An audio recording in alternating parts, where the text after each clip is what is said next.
O início do Salmo 19 diz que os céus proclamam a glória de Deus. Vivemos numa época em que é evidente o modo de enxergarmos o céu, o modo de entendermos o cosmos é muito diferente do cara que escreveu o livro dos Salmos.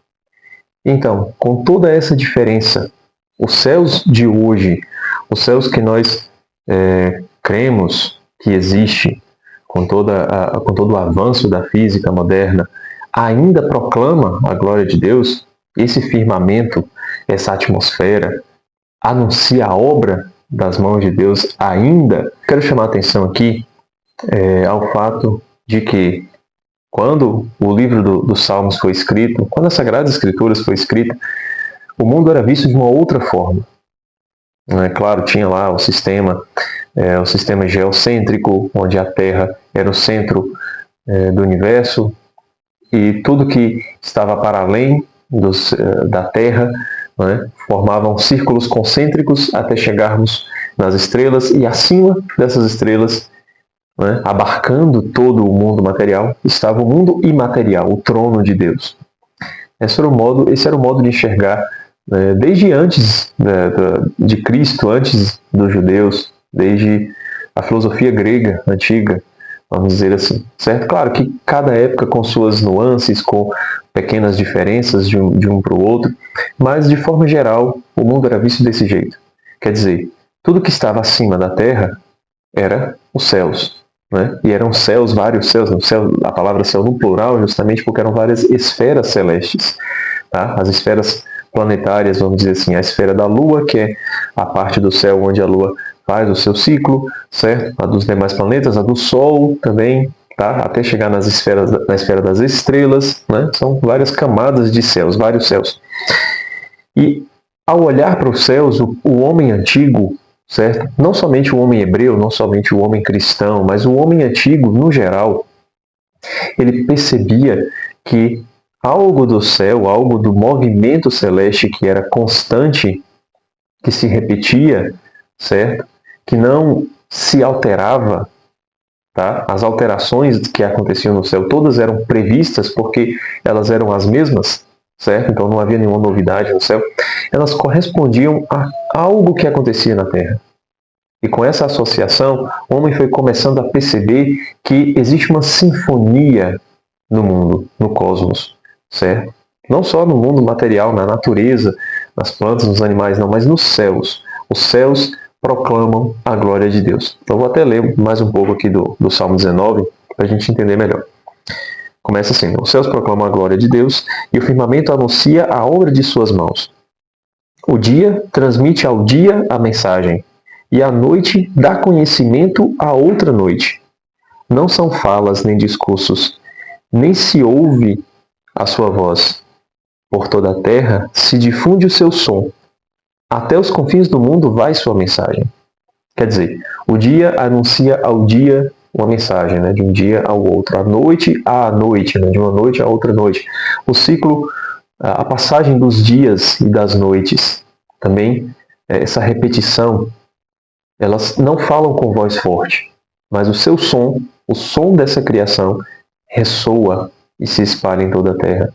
Quer dizer, ao olhar para esses ciclos, para essas repetições, o homem conseguia enxergar Deus, conseguia enxergar a obra de Deus, conseguia enxergar aspectos divinos, vamos dizer assim. Tá, vamos fechar um parêntese, certo? Eu vou voltar nesse ponto aqui. Como que nós vemos o céu hoje? Tá? Como é que a gente olha para o céu e entende esse céu? Ao falar de geocentrismo, muita gente já levanta aquele sorrisinho de canto de boca e fala: isso não existe, mano. Mentira isso da cabeça. Não estou falando da questão da teoria heliocêntrica, nem contra ela, porque o que é a teoria heliocêntrica? Que o Sol é o centro, não do universo, mas do sistema solar. Hoje a gente imagina, a gente crê na teoria de que existem muitas galáxias, que o universo ele é incalculável, certo? Alguns físicos chegam a dizer que é infinito. Outros não creem que é infinito, mas que nós não chegamos ainda nesse fim, que nós nunca chegaremos nos limites desse universo. São coisas diferentes. né? São coisas diferentes. Mas em todos os casos, no nosso sistema solar, o que há? Quem é o centro? Em torno de quem está todo mundo girando? Do Sol. Essa é a nossa forma de enxergar a realidade. Com toda essa mudança, a gente consegue ainda enxergar traços do divino, traços da permanência, da constância, da firmeza, da ordem que está acima da desordem, né? Dessa constância que quanto mais para cima, mais constante, mais fixo, mais imóvel, e quanto mais para baixo, mais sendo movido, né? Existe esse movimento, né, na teoria geocêntrica, quando a Terra é o centro. No heliocentrismo, o que há? Há toda uma bagunça dessa visão de mundo antiga. A questão aqui não é que nós vamos passar de heliocêntricos para geocêntricos, não vamos retroceder o pensamento humano. A gente precisa agora tentar compreender o que o Salmo está querendo dizer. Porque se a física moderna diz para a gente que o céu não é mais visto com a Terra no centro, mas com o Sol no centro, esses céus precisam ainda cantar a glória de Deus. E como que a gente vai fazer isso? Como que a gente vai abarcar esse conhecimento, esse avanço da ciência com o conhecimento teológico? Não gosto nem de dizer teológico, porque a palavra teológico dá um peso maior, né? Mas simbólico mesmo, tá? Das Sagradas Escrituras. Como que os céus vão proclamar a glória de Deus? Para isso, a gente precisa agora distinguir duas coisas. Vamos fazer um exercício de imaginação. Quando a gente diz que algo se move, esse movimento acontece em relação a outra coisa, não é? Nada se move no vácuo, no nada, certo? Alguma coisa se move em relação a outra, se aproxima ou se afasta, né? Enquanto a minha mão está se aproximando da outra, está se afastando da parede de lá, certo? Mas como que eu sei que é esta mão que está se movimentando para cá, ou se é todo o ambiente externo que está sendo movimentado para o outro lado? O que limita um movimento? É exatamente o limite externo, é o exterior, certo? É porque existe um espaço limitado nesta sala, que nesse ambiente onde eu estou, que eu consigo dizer o que está se aproximando do que, certo? O que está se movimentando em relação às outras coisas? É o ambiente externo que limita o espaço, e essa limitação do espaço que faz com que a gente compreenda quem está se movimentando. Tá? Como é que eu posso dizer que eu levantei os meus braços ao invés de ter mantido os meus braços no lugar e ter movimentado todo o resto? É o espaço externo. Tá? Eu estou levantando os meus braços. Mas quando uma pessoa está fazendo um exercício, onde ele sustenta o peso do seu corpo na barra de ferro e levanta o seu corpo, ao invés de estar movimentando os braços, ele está movimentando o corpo, é o espaço externo quem define isso. Não é só a questão da força que está sendo empregada para movimentar, para levantar o braço ou para erguer o corpo. Não é só a força, mas o ambiente externo. Beleza. No espaço sideral, no cosmos, qual é o limite? Quais são as paredes do cosmos que vai limitar o espaço para a gente dizer quem está se movendo em relação a quem? Não há. Se não há, a questão não é que é heliocentrismo e não mais geocentrismo. A questão é que existem físicos hoje discutindo essa questão. Existe gente que acredita no geocentrismo, existe gente que acredita no heliocentrismo, e existem bons argumentos para as duas teorias. O mais interessante é que a física não contradiz nenhuma das duas teorias. E essa informação eu estou tirando daqui, certo? Eu li recentemente A Sabedoria da Antiga Cosmologia, do Wolfgang Smith, e é um livro belíssimo, belíssimo. Tá? A linguagem é um pouco difícil, realmente, porque o Smith ele é um físico, e ele traz muitas informações interessantes. Uma delas é esta que eu estou trazendo aqui no vídeo, certo? Claro que o livro, esse volume aqui, não se resume a isso, mas ele traz muitas informações relevantes, muitos nomes de pessoas relevantes de peso no estudo da física, da astrofísica, na argumentação teórica para as duas teorias, certo? E não existem apenas essas duas teorias, existem outras teorias, tá? Muitas outras, né, que ele traz aqui também. A questão é essa, é que não existe ainda uma definição. Esse sorrisinho de canto de boca que a gente levanta com desdém da teoria geocêntrica é desconhecimento do que de fato está sendo discutido hoje pela ciência. Tá? Não existem discussões das duas teorias. Porque qual é a questão? Voltando aqui ao exemplo que eu estava dando meio bagunçado. Se não há limite no espaço, pelo menos não há limite conhecido nem calculado pelo ser humano, como é que a gente sabe quem está se movendo em relação a quem? Pela força que está sendo empregada? Porque a teoria de Copérnico é justamente aquela que avalia quem é que tem força suficiente para mover o outro corpo. Certo? Ele diz que é a força do Sol que faz com que a Terra e os demais planetas se movam.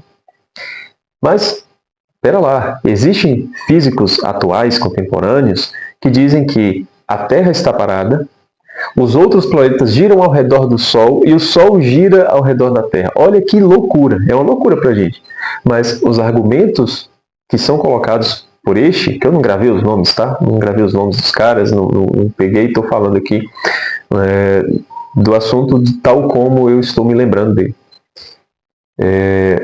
A física, as leis da física não questionam, não rebatem, não impedem que essa teoria seja verídica. Isso é o mais doido. Né? Não existe contradição na física, nas leis da física, nos cálculos matemáticos de proporção, e etc., etc., que vão contradizer essa teoria. É possível que seja assim? Sim, é possível. E é possível perceber isso se a gente ficar observando a olho nu. Um negócio de doido. Né? Os argumentos batem.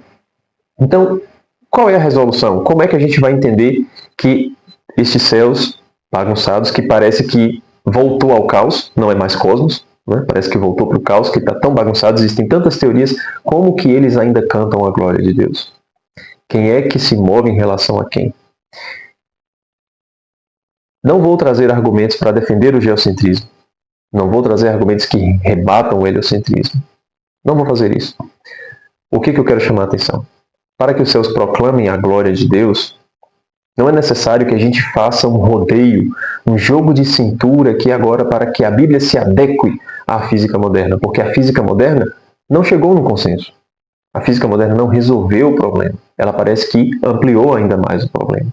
Para que neste caos de várias teorias, de vários argumentos, exista uma ordem, um cosmos que canta a glória de Deus, a gente precisa observar as coisas de onde nós estamos para fora. Porque nós não olhamos a Terra do Sol, nós não estamos no Sol, não pisamos no Sol para que a gente olhe para a Terra, para que a gente veja a Terra se movendo. Nós estamos aqui.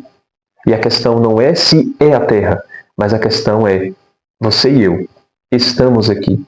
O meu ponto de vista para o céu é daqui da Terra. Daqui da Terra, eu consigo perceber o movimento dos astros? Consigo. Não estou dizendo que são eles que se movem, não eu. Estou dizendo que o que vale mais é aquilo que os meus olhos estão vendo. Para que eu compreenda que este céu proclame a glória de Deus. Para que eu compreenda que o firmamento anuncie as obras das mãos de Deus. Para que um dia anuncie ao outro dia. Para que a noite anuncie a outra noite as grandezas das obras de Deus. E o Smith, aqui nesse livro, ele cita um outro livro que eu já tinha um PDF, né? Um amigo meu que é fãzaço de São Boaventura já tinha me mandado o PDF desse aqui, mas quando o Smith ele citou o título do livro no contexto, né? Depois que ele falou, né? Estou falando do livro de São Boaventura, né? Ele encaixou perfeitamente na frase para dizer, né? Um itinerário da mente para Deus. Eu pensei, não, eu vou voltar a esse livro. Peguei o PDF, dei uma olhada, né, no sumário dele, e eu falei, não, preciso desse livro físico. Preciso desse livro físico, porque a experiência de ler um PDF é diferente de ler um livro físico. Tá? Alguns, realmente, o PDF flui perfeitamente. Outros, não dá certo. Tem que ser o livro. Né? E aí, na sequência, terminei de ler o Smith, li este daqui.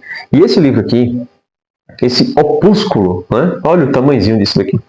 Dá 100 páginas aqui, certo? São 100 páginas mesmo. Não, 101. 101 páginas. Isso aqui é um pequeno tratado de gnoseologia.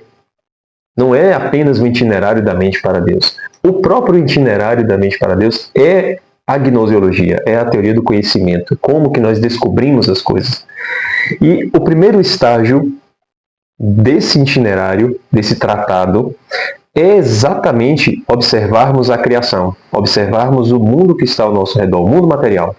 E na percepção, na observação desse mundo, certo? Nós conseguimos encontrar os vestígios de Deus na criação, porque Deus viu que tudo era muito bom.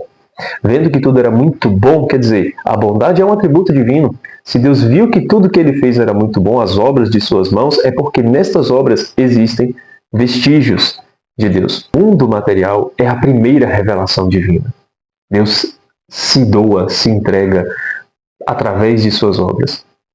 O primeiro estágio do conhecimento, certo? Do conhecimento geral como um todo, ele começa pelos sentidos. E pelos sentidos de que? Abstratos? É óbvio que não. São sentidos em contato com o mundo material. É a percepção da realidade que começa. Tá? A criança, ela não aprende primeiro que a soma dos quadrados dá igual dos quadrados dos catetos dá o quadrado da hipotenusa. Não, eles não aprendem primeiro a fórmula de Bhaskara, não aprendem que π é 3,14, muito menos o que é força da gravidade, o que é eletricidade, lei de inércia. Não aprende essas coisas, nem fator RH, DNA. Não, as crianças aprendem o quê? Me dá isso, eu quero. Elas entram em contato primeiro com o mundo, pela textura, pelas cores, pelos sabores, pelo olfato. Depois eles vão aprendendo os nomes que nós damos a essas coisas. Me dá leite, mamãe, me dá mamadeira, quero maçã, quero bolacha. É pelo contato com o mundo material que a gente vai começando a aprender as coisas. E é nesse contato que a gente começa também a caminharmos para Deus. O nosso itinerário da mente, do conhecimento para Deus passa pelo mundo material. E os céus fazem parte do mundo material. As esferas celestes, o cosmos como um todo, o universo inteiro, as galáxias, fazem parte do que é mundo material. Só que estão no estágio acima porque são coisas mais fixas, mais constantes, não tão bagunçadas quanto o mundo que está ao nosso redor. Não falo somente de civilização humana, mas da própria natureza em si. Ela é uma bagunça, existe um caos, uma desordem. Deixe um terreno abandonado por 6 meses para você ver a bagunça, tanto de insetos quanto de mato crescendo, sujeira, poeira. Então o mundo material aqui embaixo, quanto mais baixo, mais desordenado. Quanto mais para cima, menos movimento acontece. Então é mais fácil de nós entendermos o que eles estão dizendo. E é interessante que o Salmo fala justamente isso. Por toda a terra se difunde o seu som. Até os confins do mundo vai a sua mensagem.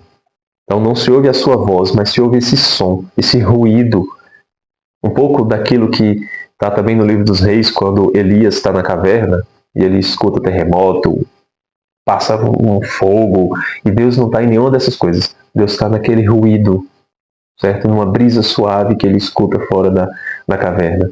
Esse ruído é o som da criação. É a voz, a voz baixa, não é a voz estrondosa, a voz suave do mundo. Quando nós observamos, quando nós olhamos atentamente, as coisas começam a falar.